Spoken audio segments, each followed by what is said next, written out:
Welcome everyone, the Call of Duty Modern Warfare 2 beta is available to preload on the Xbox, so in order to do so, you're going to open up the Microsoft Store, you're then going to search up for Call of Duty, and you're going to click on the Start button to view all of the results. So you may have installed this pre-order version in the past. You can see this right here, cross-gen bundle owned. The issue is with that version, it's like 300 meg. Currently, it's not usable.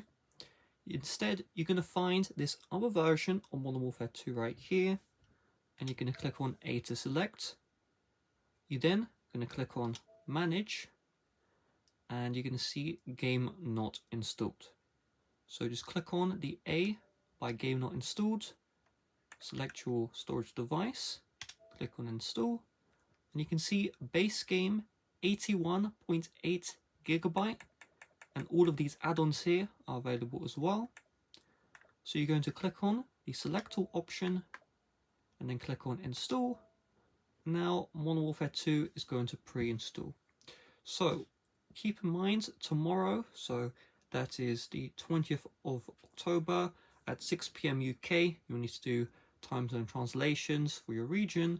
You'll be able to play the campaign only, and then this time next week, okay, so from the 20th, add 7 days, 27th of October, you'll be able to play the full game.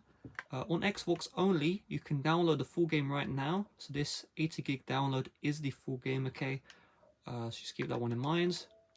If I go to the Buy Games and Apps, this should override the old Modern Warfare 2 you may have pre-ordered, okay, so just keep that one in mind. So with that being said, thanks for watching, see you guys later, bye bye.